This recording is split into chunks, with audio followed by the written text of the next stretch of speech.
Assalamualaikum warahmatullahi wabarakatuh. Saya Adi Rahman Satrio dari kelompok 6 kelas Ilmu Pemeliharaan Ternak B. Di sini saya ingin menjelaskan tentang heritabilitas, korelasi, dan repeatabilitas. Latar belakang dilakukan praktikum ini dikarenakan nilai ekonomis pada peternakan sapi potong terletak pada bobot potong. Performan sapi potong merupakan hasil dari pengaruh faktor keturunan dan faktor lingkungan.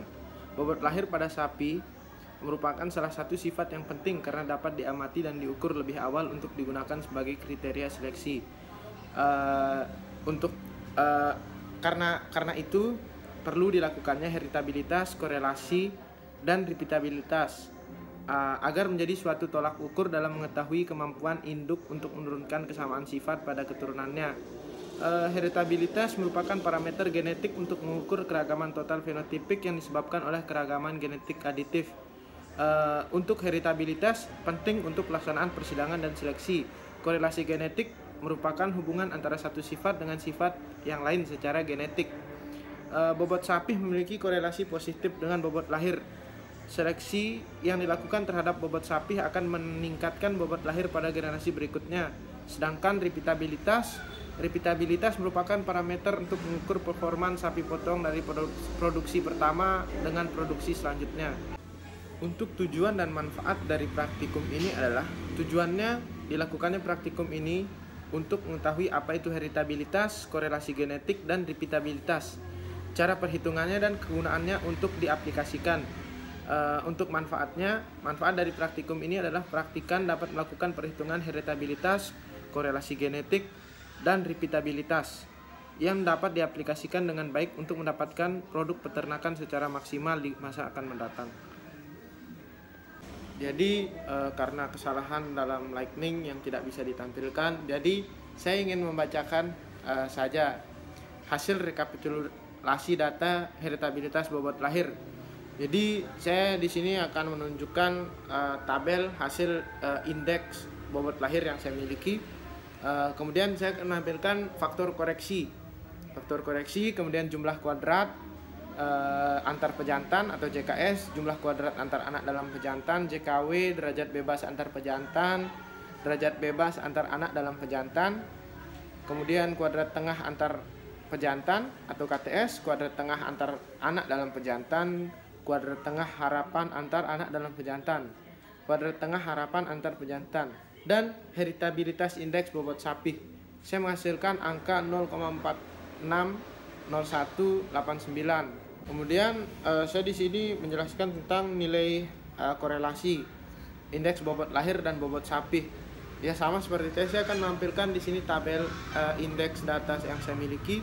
Kemudian faktor koreksi, jumlah hasil antar anak pejantan JHKS, jumlah hasil kali antar anak dalam pejantan, derajat bebas antar pejantan, derajat bebas antar anak dalam pejantan, hasil kali rata-rata antar pejantan, hasil kali rata-rata anak dalam pejantan, hasil kali rata-rata harapan antar anak dalam pejantan, hasil kali rata-rata antar pejantan HKRS, korelasi genetik.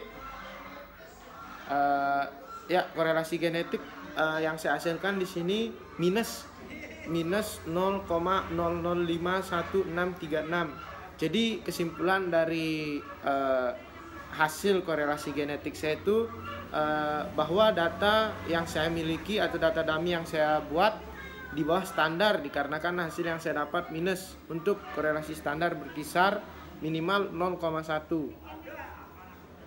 Kemudian saya akan menampilkan nilai repeatabilitas antar kelas.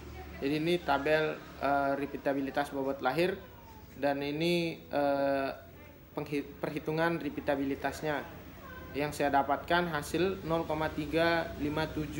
0,3707575697. Kesimpulannya yang saya dapatkan bahwa angka yang saya dapatkan di bawah angka standar karena angka repeatabilitas standar memiliki angka 0,3 sampai dengan 0,4. Kemudian pendugaan nilai repeatabilitas dalam kelas. Ya, jadi saya menampilkan tabel data indeks saya dalam kelas bobot lahir. Kemudian saya menampilkan faktor koreksi jumlah kuadrat antar individu, jumlah kuadrat pengukuran dalam individu atau JKW, derajat bebas antar individu, derajat bebas pengukuran dalam individu, kuadrat tengah antar individu atau KTB, kuadrat tengah pengukuran dalam individu. Kemudian ada KTHW atau kuadrat tengah harapan pengukuran dalam individu, kuadrat tengah harapan antar individu KTHB. Kemudian repeatabilitas yang saya hasilkan dari indeks data ini 0,13046768. Kesimpulannya berdasarkan perhitungan itu repeatabilitas dalam kelas ini sebesar 0,13, di mana rentang repeatabilitas adalah 0 sampai 1. Dapat disimpulkan bahwa kemampuan produksi untuk mengulang bobot sapi yang sama adalah 13%. Jadi kesimpulan berdasarkan hasil perhitungan pada data dummy bobot lahir dan bobot sapi ongol yang saya miliki, dapat diambil kesimpulan bahwa nilai heritabilitas indeks bobot lahir tergolong dalam nilai heritabilitas yang tinggi, sedangkan nilai heritabilitas indeks bobot sapi tergolong dalam nilai heritabilitas sedang. Nilai korelasi genetik bobot lahir dan bobot sapi berada di luar rentang karena kesalahan dalam pengambilan data dummy menurut saya. Repeatabilitas antar kelas bobot lahir juga berada di luar rentang karena kesalahan pengambilan data dummy. Sedangkan repeatabilitas dalam bobot sapi tergolong rendah yang menggambarkan kemampuan ternak untuk mengulang performance produksi pertama pada produksi selanjutnya masih kurang, yaitu 13%. Sekian penjabaran dari saya, kurang lebihnya mohon maaf. Wabillahi taufiq wal hidayah. Wassalamualaikum warahmatullahi wabarakatuh.